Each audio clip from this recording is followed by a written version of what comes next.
Kamu punya 60 detik untuk menjawab setiap pertanyaan. Kamu tahu peraturannya. Kami ingin jawaban yang singkat dan jelas. Mari kita mulai. Apa itu mukjizat? Kata mukjizat berarti ketidakberdayaan.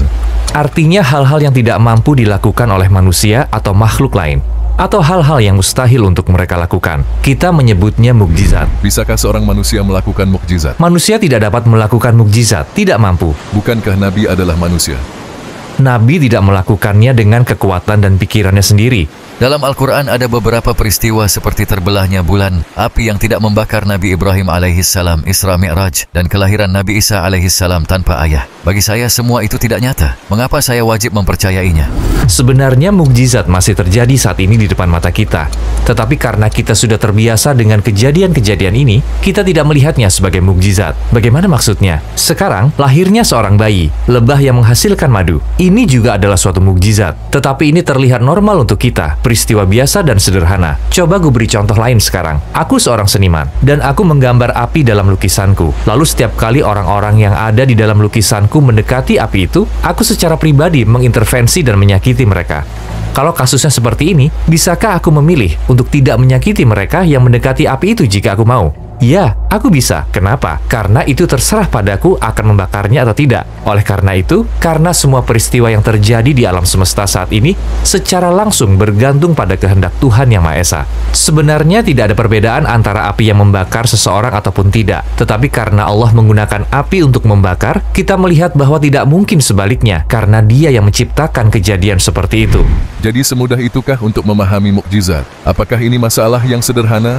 Seperti yang aku jelaskan dalam contoh seniman tadi, jika kamu percaya peristiwa ini terjadi karena zat yang memiliki kehendak, maka akan lebih mudah untuk memahami peristiwa tersebut. Atau kita bisa ganti contohnya. Katakanlah, aku menggambar bulan dalam lukisanku. Jika aku mau, aku bisa membagi bulan ini menjadi dua dan menyatukannya kembali. Sangat mudah bagiku kan? Mengapa? Karena ada seseorang yang memiliki kehendak telah mengaturnya. Seseorang dengan kehendak dapat memisahkannya dengan sangat mudah. Tidak ada keanehan dalam hal ini, tetapi seperti yang aku bilang, karena kita selalu melihat hal-hal tertentu dengan cara yang sama, kita menganggapnya sebagai hal yang biasa dan sederhana. Adalah hal yang normal bagi lebah untuk membuat madu dan bulan menjadi seperti ini sekarang. Bagaimana kita dapat menganggap hal-hal ini sebagai mukjizat?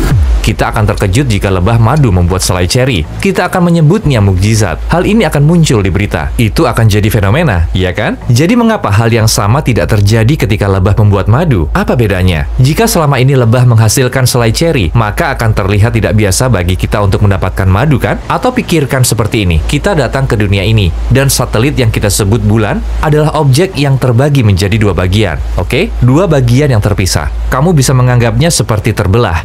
Dan kita telah melihat bulan seperti ini sepanjang hidup kita. Dan Al-Quran hadir lalu berkata, Nabi Muhammad menyatukan dua bagian bulan sesuai petunjuk yang didapatkannya. Keajaiban seperti itu terjadi, dan kemudian terbelah menjadi dua lagi. Dalam kasus ini, kita tidak akan percaya bahwa bulan itu menyatu, kan? Jadi kita tidak akan percaya bahwa bulan yang kita lihat saat ini dengan mata kita bisa saja pernah terbelah menjadi dua. Itu karena segala sesuatunya tampak biasa saja bagi kita sekarang. Jadi ya, tidak ada perbedaan antara bulan yang utuh dan bulan yang terbelah dua, karena ada pencipta yang berkehendak dan mengaturnya saat ini. Itulah yang kami percaya. Oke, aku paham. Sangat mudah bagi Tuhan untuk melakukan hal yang luar biasa karena Dia mengendalikan segala sesuatu dengan kehendaknya sendiri. Tetapi bagaimana kita tahu bahwa Dia yang melakukannya? Mungkin saja bisa, tetapi apa kamu punya bukti bahwa hal ini benar-benar terjadi? Untuk menghilangkan dakwah ini, dakwah Al-Quran, masyarakat musyrik di kala waktu itu bahkan menawarkan untuk memberikan semua harta benda dan kekayaan mereka kepada Nabi Muhammad SAW. Mereka bahkan mengajak berperang. Mereka bisa mempertaruhkan nyawa dan kekayaan mereka. Mereka ingin menemukan kekurangan Islam sekecil apapun, yaitu untuk menemukan indikasi bahwa dakwah ini tidak valid, tetapi mereka gagal. Sekarang, di dalam Al-Quran, Wansyaqqal qamar adalah sebuah ayat, yaitu sebuah ayat yang mengatakan, dan telah terbelah bulan. Kaum musyrik pada waktu itu juga mengetahui ayat ini. Sekarang, seandainya peristiwa itu tidak terjadi, pasti kaum musyrik itu akan berkata, lihat, terdapat kekurangan di dalam Al-Quran. Lihat Muhammad SAW berbohong. Tidak pernah. Berita palsu seperti itu disebutkan dalam Al-Quran. Mereka akan dengan senang hati mengumumkannya. Tetapi bahkan komunitas yang terkenal kejam pada waktu itu tidak dapat menyangkal bahwa hal itu terjadi. Ini sihir. Dia merapal mantra pada kami, kata mereka. Perhatikan. Tidak ada yang mengatakan bulan tidak terbelah. Ada orang yang mengatakan dia telah mengucap mantra pada kita.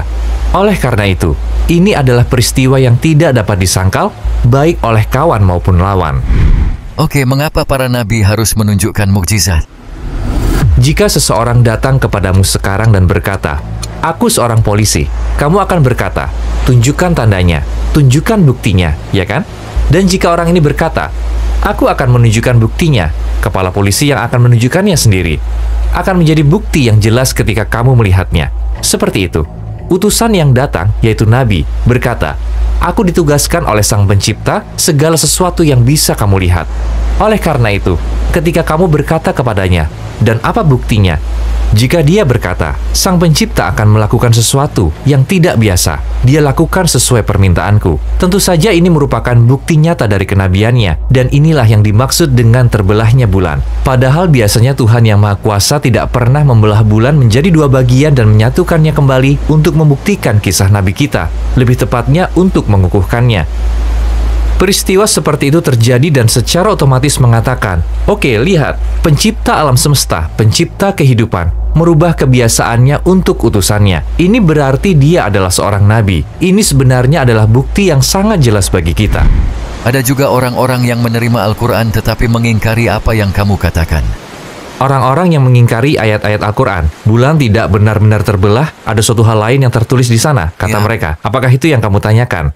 Ya, apa yang ingin kamu katakan kepada mereka? Jadi ini adalah situasi dari apa yang aku pahami. Bermula dari tidak membaca tafsir atau penjelasan Al-Quran, tidak mendengarkan pendapat para ulama, dan sebagian lagi karena tidak mengerti bahasa Arab.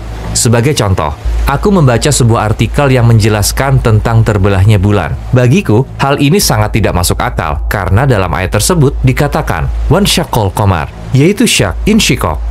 Orang yang berbicara bahasa Arab tahu bahwa ini berarti terbelah. Oleh karena itu, masalah bulan terbelah jelas ada di sana. Selain itu, berlindung pada Tuhan. Yana rukuni barda wassalama. Wahai api, jadilah kamu dingin dan penyelamat bagi Ibrahim. Firman Tuhan Yang Maha Esa. Barda wassalama, bar, yaitu dingin, salam, dan jadilah penyelamat.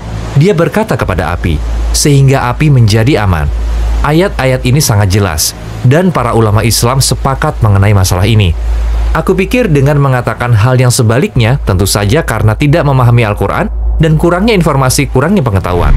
Hanya itu yang kami tanyakan sekarang. Kita akan bertemu lagi dengan pertanyaan yang lebih sulit. Jawaban yang aku berikan bukan jawabanku sendiri.